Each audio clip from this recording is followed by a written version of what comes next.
So if there wasn't a problem, why do you think Elon Musk decided to take this on? He's just a bad guy who wants to spread hate speech left and right, and he was sad that there wasn't enough hate speech around?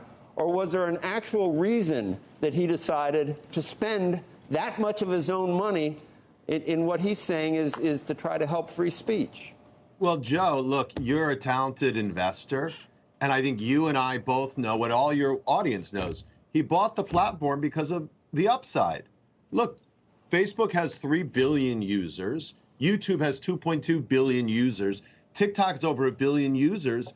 Twitter clocks in at below 400 million. So I think he looks at this asset, which has been sub-optimized for years, and sees a product that he can harness. And look, I deeply admire Elon Musk as an entrepreneur. Who doesn't? What he's done at Tesla, what he's done at SpaceX, what he did at PayPal. And so I look at this situation and think, you know, I want to give him the benefit of the doubt.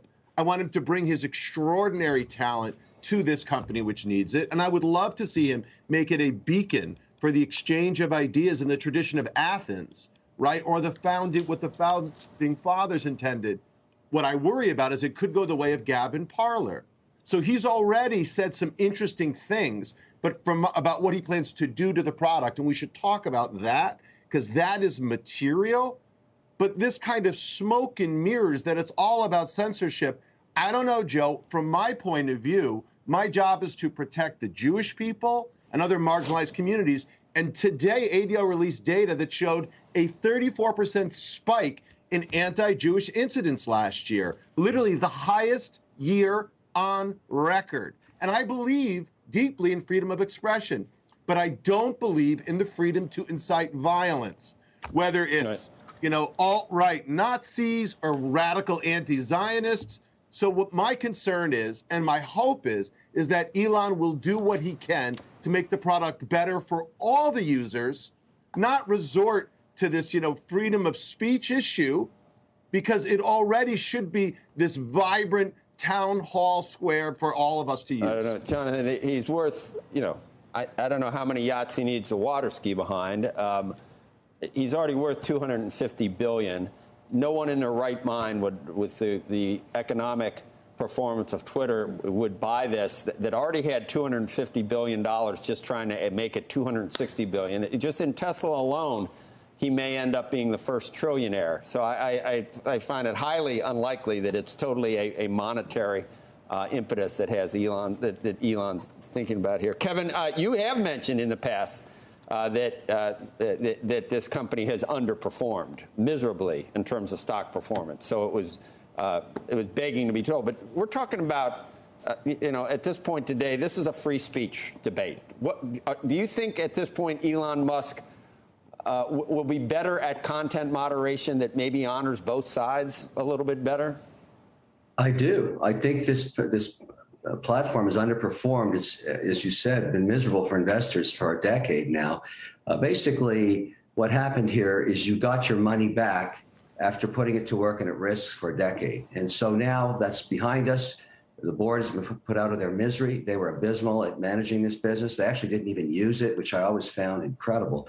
But now the future's open. And so the challenge is, how do you bring back all the people you lost by silencing voices indiscriminately?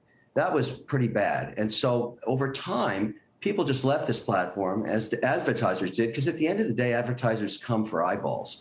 And you don't have to like the eyeballs, you just need to have the eyeballs. And so what I think could happen here is he'll open it back up, let anybody on it, and then use algorithms like other platforms do to allow you to choose your content. For example, I could point to Wikipedia or LinkedIn and look how civil those platforms are. It's a combination of technology and individuals that monitor it. But in the case of Twitter, get everybody back on so it's an open cry forum, as it should be. Try and build back the user base, double it if you can. Because remember, he's put $21 billion of his own money up. That's serious money. And also, you've got to service debt. So you really do need some cash flow from advertisers.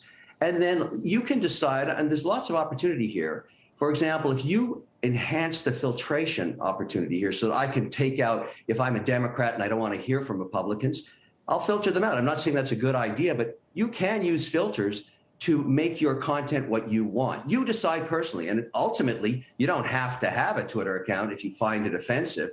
We use the product in our companies because it's starting to get better at what it did in terms of communicating ideas, products, services, and just dialogue. Nothing wrong with that. I would like to see the ability to edit it.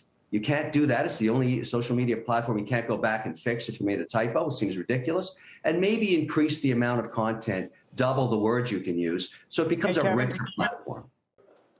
Shepard Smith here. Thanks for watching CNBC on YouTube.